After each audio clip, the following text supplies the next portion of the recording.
At this point, I think anyone who's even vaguely aware of the Chinese car market is also aware of the fact that Huawei, one of China's largest tech companies, has launched a bunch of car brands in the last 2 years or so. What many people might not realize, however, is that most of those brands aren't particularly successful. Really all of them, except this one, AITO, a brand that focuses on making large luxury SUVs like this one, the M8. Welcome to Wheels Boy, where we cover the newest, coolest, and wildest vehicles from the Chinese car market. Be sure to like, subscribe, and hit the bell. Would you like to import a Chinese car to your country and you don't live in the United States or Canada? Reach out to us now at sales@wheelsboy.cn because we can help.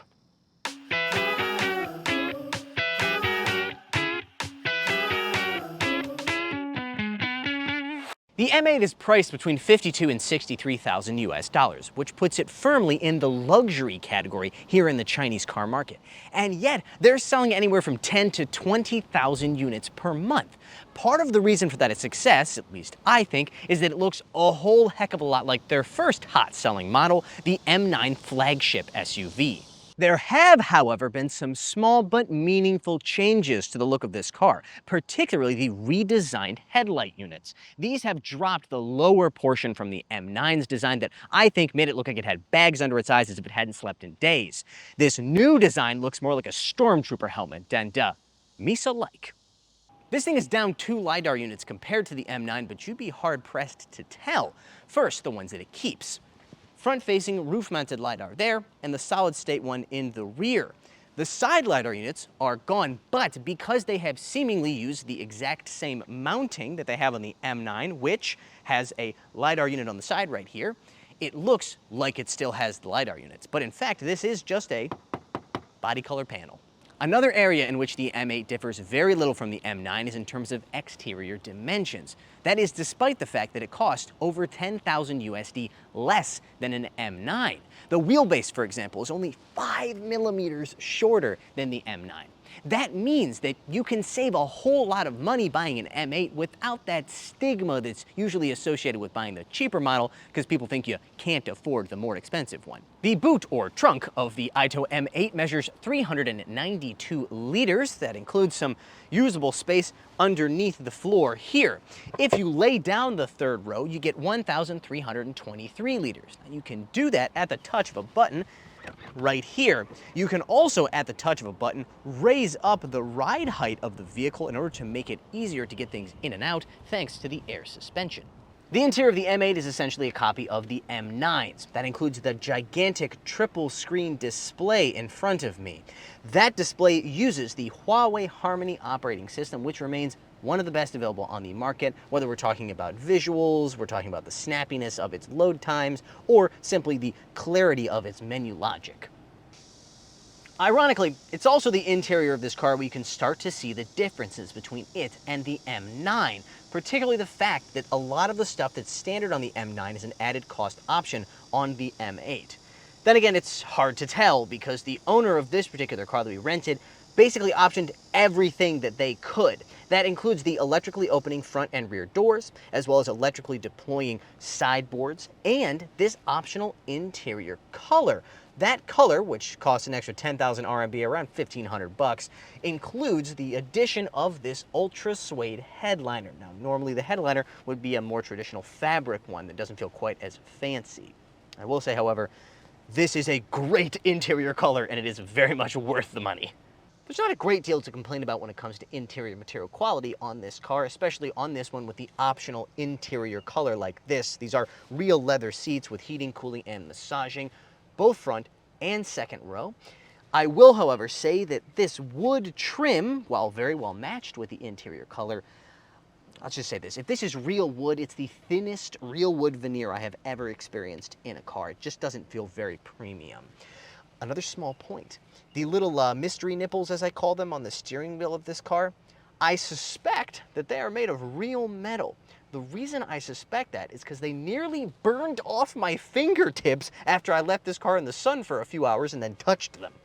The advantage of being the exact same size as the M9 is that the M8 has the exact same space as well, which means lots of leg room here in the second row, as well as headroom. These seats, as previously mentioned, are heated, cooled, and massaging. They also have a very nice armrest here with pop-out cup holder and USB Type-C charging port on the side.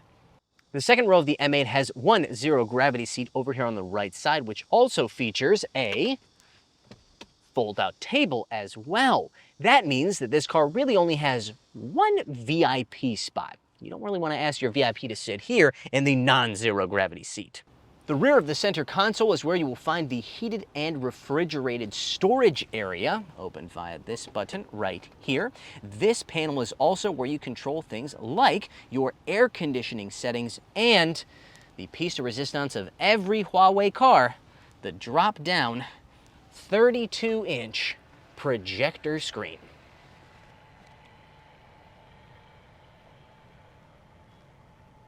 Now, I think I've made my feelings about this screen very clear in my previous reviews of the AITO M9 and Stellato S9, both of which had the exact same thing. Long story short, it's huge, it's too close to your face, and the clarity is very low. Even if, as I have done now, you close the sunshade and you close the overhead shade as well. It's just not very high clarity, and I don't really like looking at it. I will, however, say that they have made one major improvement. Previous versions had to have a Huawei phone in order to control it, or in the case of the Stellato, a kind of terrible little screen that pops up. This, however, now has an optional remote, something they probably should have had from the very beginning. Not probably, definitely. This is much easier than any of the other previous control options that you had, and I think that this is a major improvement in terms of usability. Finally, I'm going to say something that I think you guys probably won't find very surprising, at least a lot of you, because I know a lot of you are a fan of this screen. I spoke to a salesperson at an AITO dealership, and they told me that 80% of M8 buyers option this screen, which costs over $2,000 US. So obviously, I'm in the minority.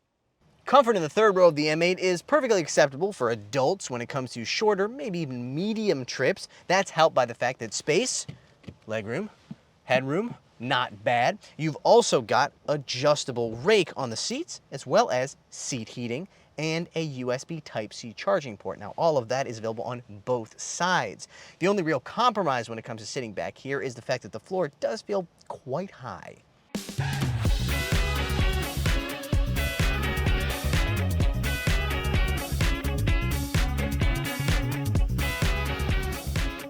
While a pure electric version of this car will be hitting the market soon, as of right now, only this EREV is available. It combines a 1.5-liter turbocharged four-cylinder with a large battery pack and dual electric motors, making a total of 392 kilowatts and 598 newton-meters of torque, enough to heave this 2.7-ton SUV to 100 kilometers per hour in just 5.2 seconds. But while there is only one powertrain available, there are two different battery packs, both supplied by CATL. The base car has a 37 kilowatt-hour battery pack, LFP chemistry, with a claimed CLTC range of 201 kilometers, whereas this higher spec car has a 53.4 kilowatt-hour NMC pack. It has a claimed range of 310 kilometers.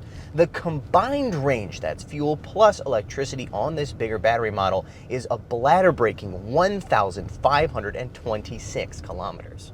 Back when I drove the M9, I commented that it felt a little bit lighter on its feet than some of its major competitors, including the Li Auto L9.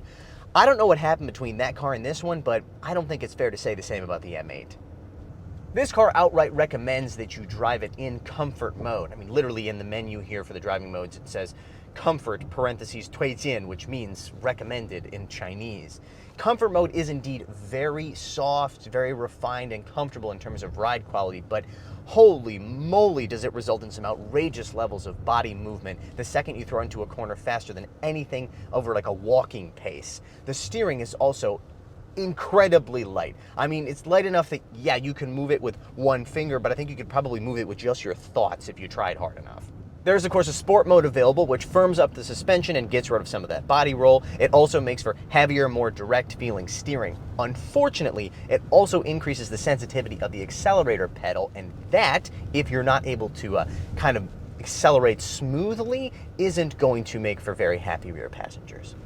So driving around in comfort mode is intolerably soft, and sport mode doesn't really fit with the luxury chariot vibes of this car. The obvious solution is to use this custom mode here, which does allow you to change the settings of the accelerator pedal as well as the steering weight and the height of the air suspension. However, it doesn't seem to let you change the settings of the suspension in terms of firmness. This feels like a strange oversight. Of course, this being a car from Huawei, there's always the option of activating its driver assistance and letting the car drive for you, while of course maintaining full situational awareness, because this is not a true autonomous vehicle. So don't take a nap or look at your phone or otherwise distract yourself, because ultimately your safety and the safety of everyone else on the road is your responsibility, not the car's, especially in a legal sense. So let's talk about the system. I've used the system quite a bit over the course of the last week, and I found the number of interventions to be minimal, particularly when it came to issues of safety. I did intervene on multiple occasions when I felt that the system was simply responding too slowly to whatever traffic situation and causing me to block cars behind me.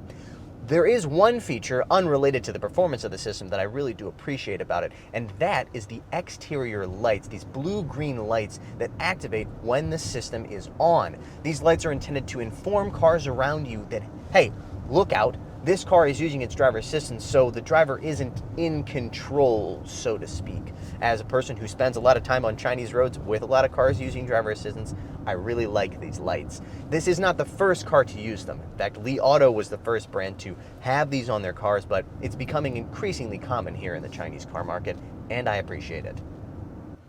Simply put, I think this is the best system currently available in the Chinese car market, and I'd also argue that makes it the best system available in the world. I'd love to be able to compare it to foreign systems such as FSD, but unfortunately, the most advanced versions of these systems aren't available in the same markets, so that's not possible at this point.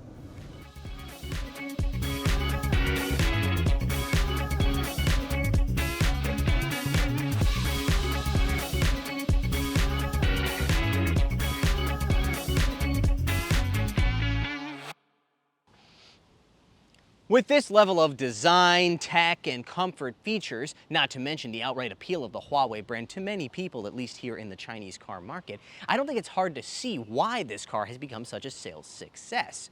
Having said that, however, just as it answers one question, it raises another one, which is, what's the point of the AITO M9? After all, the M8 offers pretty much the same thing in terms of space, luxury, technology, and driving experience as well, but costs 10,000 USD or more less than the M9. Something to ponder, especially if you work for AITO. All right, that's going to do it for today's review. Thank you so much for watching. As always, like, subscribe, and hit the bell, and be sure to check us out on social media. Links in the description below. See you next time.